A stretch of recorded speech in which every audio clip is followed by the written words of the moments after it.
out of Slick 40 at Cape Canaveral Space Force Station. T-minus 15. Let's light this candle. Here we go. T-minus 10. Any last words, Sawyer?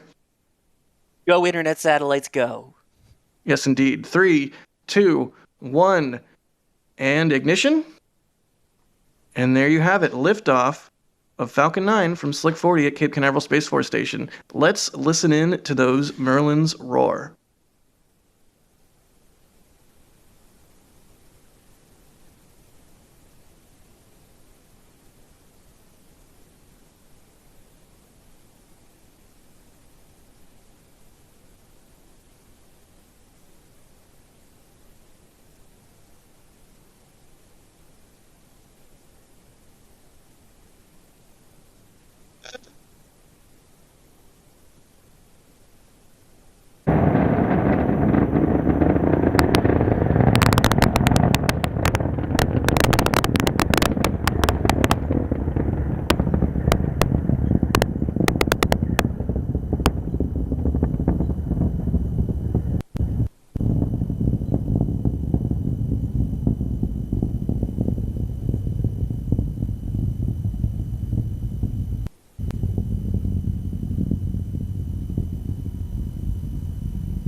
The vehicle has passed max Q, maximum aerodynamic pressure on the vehicle. You could see the plume of the 9 Merlin 1D engines expanding as it gets into that thinner atmosphere. And apologies to all the headphone users out there about the sudden launch audio. Yeah, that is sort of one of the most beautiful phenomena of these launches, is seeing the exhaust plume expand as the vehicle ascends into lower and lower pressure. So keep your eyes open, and we'll continue to see that plume expand as Falcon 9 continues to ascend. So what do we have coming up next, Sawyer? Next, we have 3 events in rapid succession, first being MECO, main engine cutoff, when the 9 Merlin 1D engines shut down, followed by the separation of those first and second stages, and then just a couple seconds after that, the second engine startup 1 will begin. That is when the single Merlin vacuum engine ignites to help propel those satellites into their initial parking orbit. And there's MECO. All right, this is the point at which we might get a moon jelly. And that appears to be SES-1. That looked like second stage ignition. Let's see the replay. Oh, nope, there we go. Excellent. At this point now, the first stage will also continue on its current trajectory towards the drone ship. Just read the instruction, located about 620 kilometers downrange. Good deal. Max still tracking this thing. Good job, Max. And that's meant sincerely, not in any joking kind of way. It's amazing the tracks that our team are able to get down there. And we'll keep an eye out to see if we do get that lunar jellyfish, which would be indicated by a whole sort of umbrella type of colors coming out the back of the rocket there. But we should have payload fairing separation now, and there we go. We have that confirmed.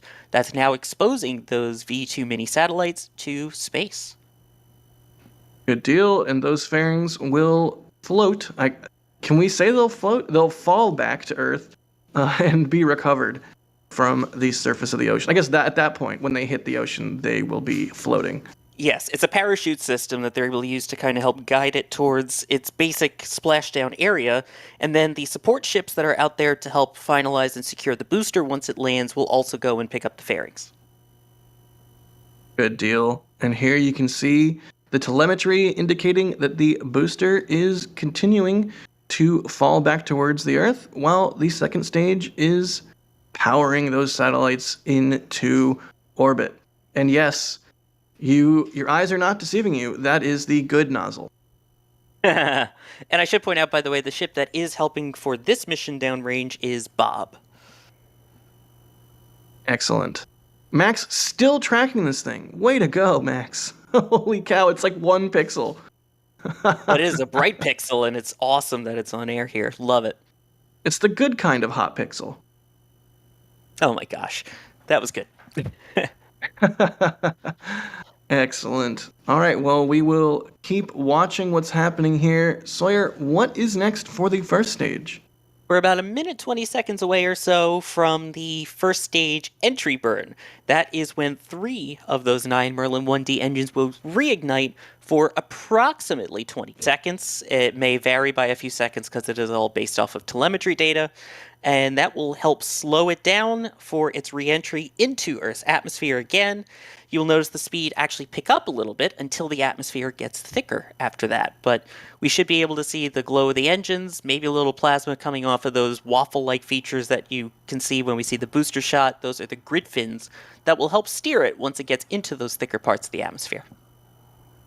Yeah, I always love seeing that whenever we get it. The grid fins can truly put on a spectacular display. Also, when the booster is like going through clouds and you can see the grid fins like slice the clouds as the booster falls through them, that's always spectacular as well.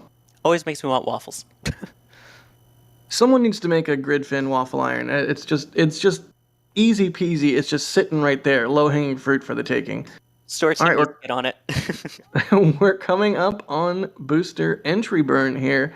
You will see that on the left-hand side of the screen as the booster literally protects itself from the heat of re-entry with the fire from the 9 Merlin engines. So Real time fighting should fire. be happening about now if any of our cameras are able to catch it. Sorry. No, you're good. Fighting You're fire saying with the fire. catchphrase. Yep. Let's do it. Here we go.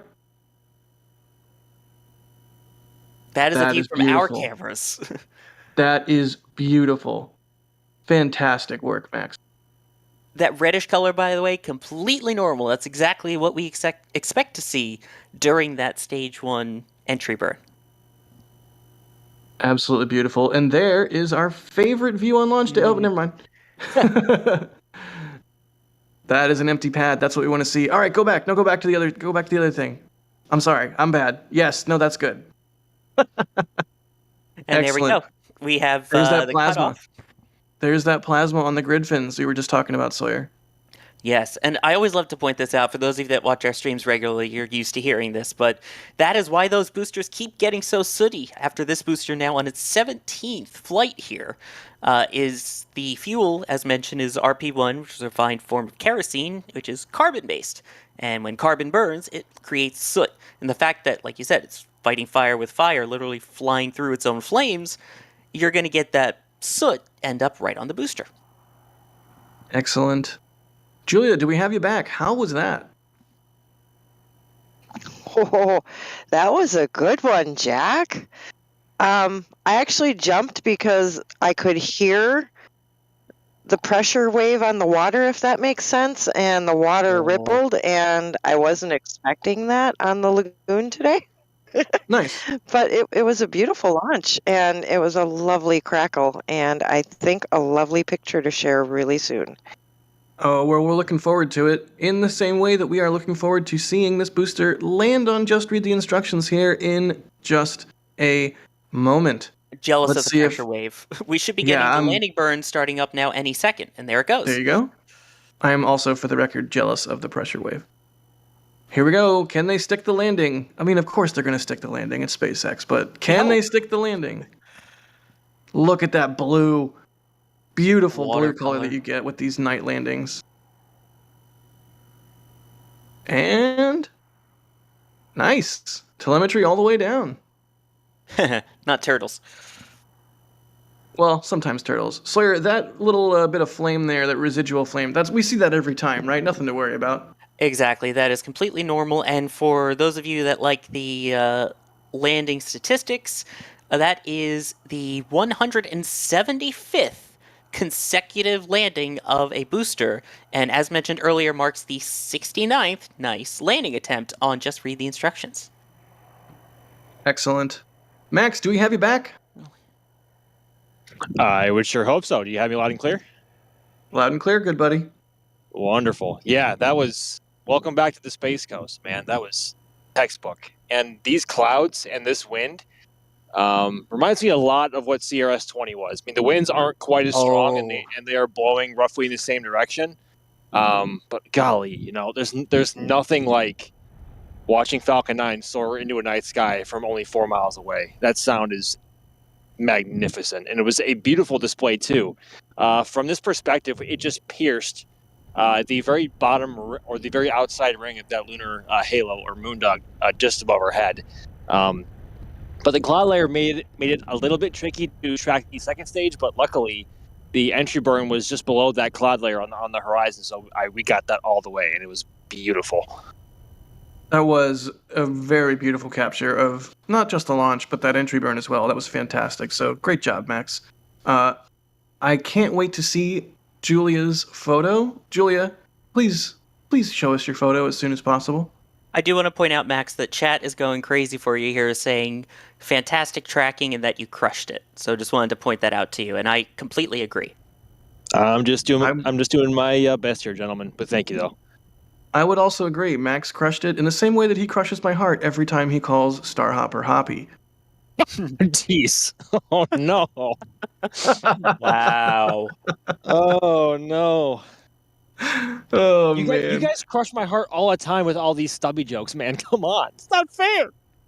Well, they'll dish it out if you can't take it, man. Oof, that's true. Fair, valid point. Excellent stuff.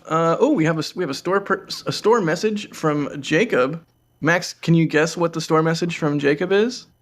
No. I They say haven't the stubby first nozzle clue. bad. No. How dare you?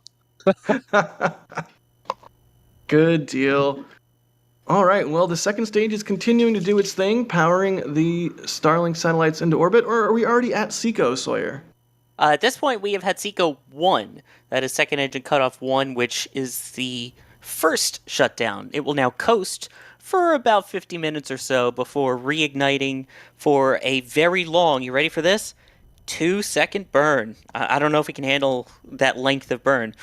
That will be followed about 10 minutes later by the deployment of those Starlink V2 mini satellites into their first final orbit, so to speak, which is expected to be about 285 by 293 kilometers before eventually lifting themselves up into the 530 kilometer circular orbit that is common with all of these 6-dash missions.